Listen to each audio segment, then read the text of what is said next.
Here's what will blow your mind. America's most unstoppable weapons on the water aren't the massive carriers or billion-dollar destroyers. They're small boats built for speed, stealth, and pure power that almost nobody talks about. Fast, armed, and built to do things bigger vessels can't, they hunt pirates, chase smugglers, and carry special forces right under the enemy's nose. Most people don't even know they exist. But today, we're breaking down 15 boats so advanced and so dangerous that nothing can stop them. The Mark VI is what the Navy calls a patrol boat, though it feels more like a floating muscle car. At nearly 85 feet long, it can push over 35 knots, tearing across waves like it has something to prove. Crews used to say it was the first time they felt like their boat could actually outrun trouble instead of just enduring it. It isn't shy about weapons either. 2 remote-controlled cannons, grenade launchers, and mounts for machine guns give it the kind of punch you'd expect from a boat twice its size. During Gulf deployments, its very presence made smugglers vanish so fast, sailors joked the ocean must have swallowed them.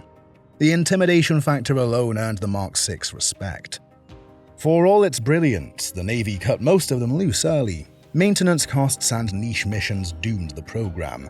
Sailors still talk about it fondly though, heavily armed and built for speed. The Mark VI was proof that small boats could be every bit as fearsome as destroyers, just in miniature.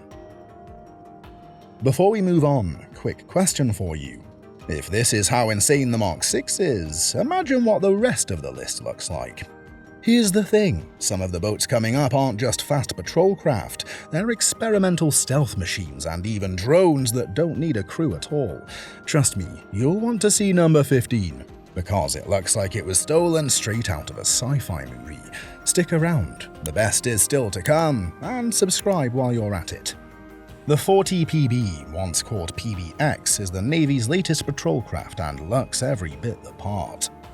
At 44 feet long, it's compact but carries itself with sharp modern lines that scream business.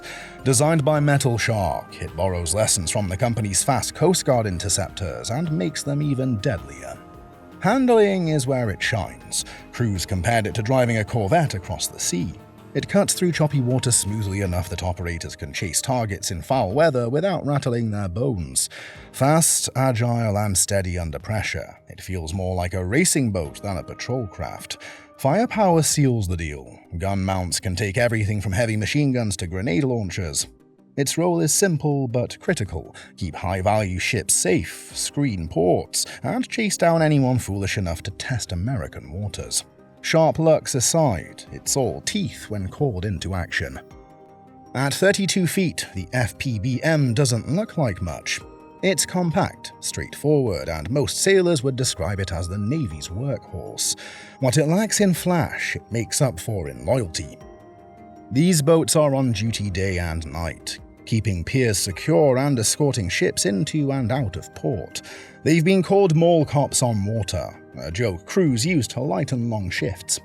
The thing is, these mall cops have stopped real threats. With twin diesel engines and a quick sprint, an FPBM can close distance before intruders know what hit them. It's the kind of boat that doesn't need to brag, because it's always there when it counts.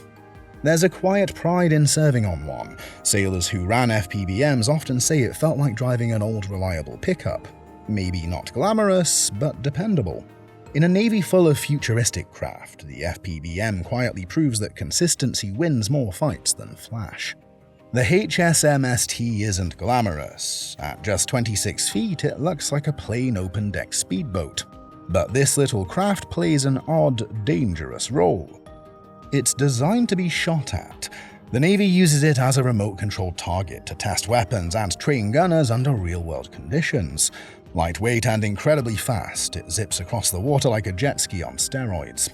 Operators control it from shore or a nearby ship, sending it weaving and darting to mimic enemy speedboats. Sailors have laughed that it's the only Navy boat where you hope it doesn't survive the mission. That's because if it does, it means the weapons crews missed. Despite being expendable, crews respect it. More than one gunner has sworn that chasing an HSMST sharpened their aim better than any simulator. It may not fight enemies itself, but it helps make sure others are ready when the real thing shows up. The Riverine command boat is based on the Swedish CB-90, but the Navy made it their own. At 53 feet, it's big enough to carry firepower and troops, yet shallow draft enough to prowl rivers and coastal waters. It was a mainstay of the Navy's Riverine squadrons in Iraq, where the rivers were often more dangerous than the open sea. Fast and agile, it can hit over 40 knots and turn tighter than most boats its size. Crews remember weaving through narrow waterways, using its speed to appear and disappear before insurgents could react.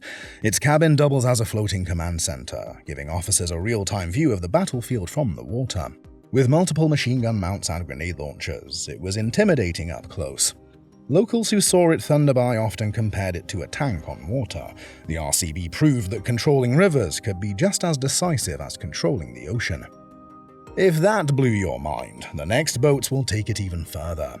Stealth designs, unmanned speed machines, and a finale you won't believe. Don't forget to like and subscribe so you don't miss what's coming. The SOCR is lean, mean, and built for special operations. At about 33 feet, it's small enough to be launched from larger ships or even dropped in by aircraft, but tough enough to fight upriver against determined enemies. Navy SEALs and special boat teams relied on it heavily in Iraq and Afghanistan.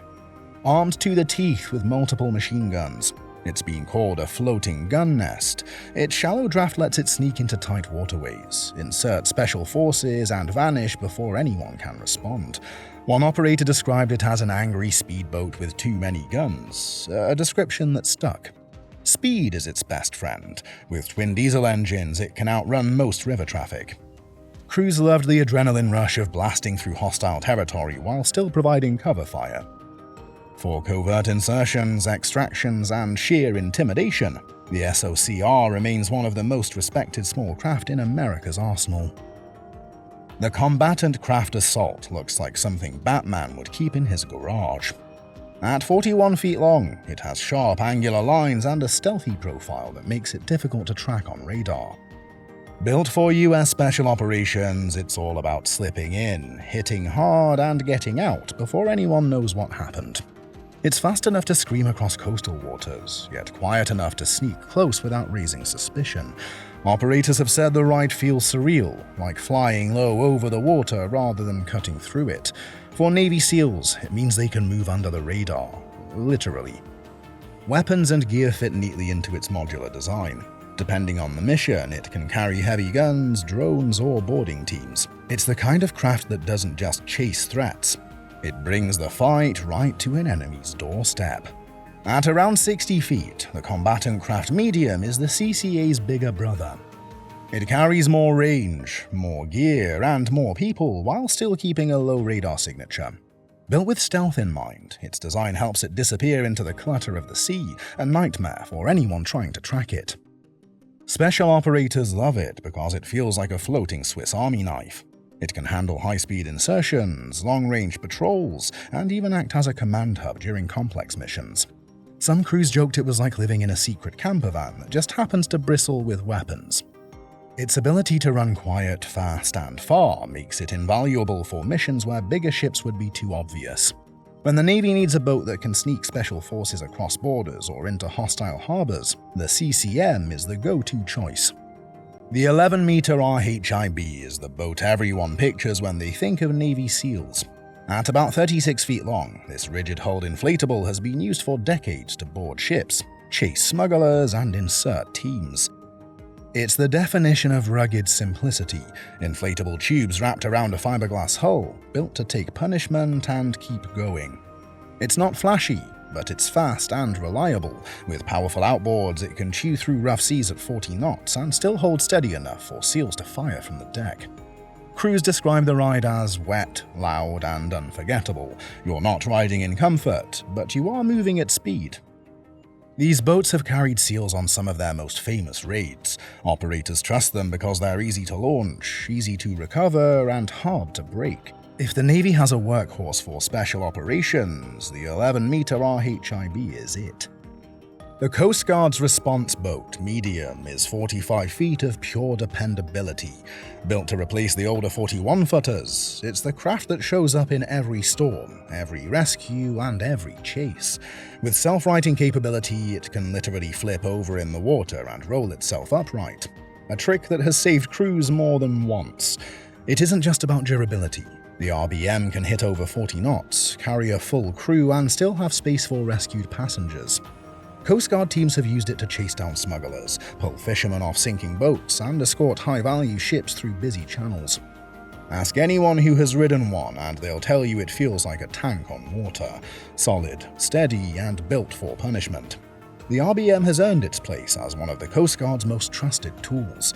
It's not glamorous, but it never fails when called. If you think those Coast Guard boats are tough, the next ones will shock you. We're talking unmanned vessels that never sleep and an experimental craft straight out of the future. Stick around and hit subscribe because the last boat will blow your mind. At just 26 feet, the OTH-4 is proof that small boats can punch above their weight. Launched straight off the back of a cutter, it can sprint after suspicious vessels long before the larger ship can catch up. For drug smugglers and pirates, seeing one roar toward them at high speed is usually the end of the story. The design is simple but effective. Inflatable tubes for stability, powerful outboards for speed, and mounts for weapons when needed. Crews praise it for being nimble and reliable. It's the kind of boat that can go from sitting quietly on deck to racing across the waves in minutes. One Coast Guardsman joked that the OTH-4 is like the cutter's attack dog, leaping off its leash whenever trouble shows up. It may be small, but paired with a larger cutter, it makes the US Coast Guard's bite a lot sharper. The Devil Ray T-38 looks like something straight out of a sci-fi film. At 38 feet, it's sleek, angular, and doesn't even need a crew on board. As an unmanned surface vessel, it can patrol dangerous waters without risking lives, and that makes it one of the Navy's most exciting test platforms. With speeds over 80 knots, it's blisteringly fast, faster than most manned patrol craft. During recent demonstrations, it carried sensors, cameras, and even loitering munitions, proving it could be more than just a scout. Watching it dart across the water, sailors described it as a mechanical shark that doesn't sleep. What makes it stand out is endurance. Being unmanned, it can stay on mission far longer than a traditional crewed boat. It represents the Navy's future vision of combat, machines that do the dangerous work so sailors don't have to. The Manta T-12 is only 12 feet long, yet it has turned into one of the Navy's favorite unmanned platforms. At first glance, it looks like a souped-up remote-controlled boat, but it has proven itself in exercises with the 5th Fleet. Its size is its strength, small enough to deploy quickly, but capable of carrying sensors, cameras, and communications equipment that feed directly into a larger naval network. It's fast for its size, reaching over 40 knots, and it can run missions without a single sailor on board. Crews enjoy demonstrating how it zips across the water like a rebellious jet ski, except this one is gathering valuable intelligence the whole time. That agility means it can scout ahead where larger ships dare not go. For the Navy, the T-12 is a glimpse of the future. Instead of sending people into dangerous waters, it sends a drone that can watch, track, and report back safely. The Sail Drone Explorer doesn't look threatening. At 23 feet, with a tall rigid wing sail and a slender hull, it resembles a science project more than a naval asset, but appearances are deceiving. Powered by wind and solar, this unmanned vehicle can stay at sea for months, collecting data without burning a drop of fuel. The Navy's Task Force 59 has already deployed it across the Middle East. What makes the Explorer valuable is persistence. It moves slowly compared to speedboats, but it doesn't stop. Equipped with radar, cameras, and sensors, it keeps constant watch in contested waters, sending intelligence back in real time. Sailors joke that it's the nerd of the fleet, quietly doing homework while everyone else races around. That nerdy role is vital. By placing these vehicles in busy shipping lanes, the Navy gains a constant, unmanned presence. It turns patience into a weapon, watching enemies long before they realize they're being watched. The M80 Stiletto looks like something out of a comic book. At 88 feet, it stretches the small craft definition, but it deserves mention. Its carbon fiber pentamaran hull is unlike anything else in the Navy. Instead of cutting through waves, it skims across them, reducing drag and leaving only a faint wake. That design gives it stealth, speed, and a ride smooth enough for special operators to work comfortably at high velocity. It can reach speeds over 50 knots and operate in very shallow waters, making it perfect for sneaky insertions close to shore. One operator once joked that riding in it felt like surfing on a spaceship. For naval special warfare teams, that combination of speed and stealth was a dream come true. Though only one prototype was built, the M80 Stiletto proved concepts the Navy is still chasing today. It was futuristic, experimental, and unforgettable, a true American secret weapon. And that wraps up our look at 15 of America's secret boats, the ones most people don't even realize exist. They may not grab headlines like aircraft carriers or destroyers, but in many ways they're just as important. These boats are the eyes, the fists, and sometimes even the ghosts of America's presence at sea. From stealth patrol craft that vanish on radar to unmanned drones that never sleep, each one was designed with a single purpose: to dominate missions where bigger ships simply can't go, and that's what makes them so fascinating and so unstoppable. If you made it this far, you know the ocean's deadliest weapons don't always come in massive packages, so hit that like button, subscribe for more deep dives, and tell us in the comments which of these 15 boats surprised you the most. Your pick might just show up in our next video.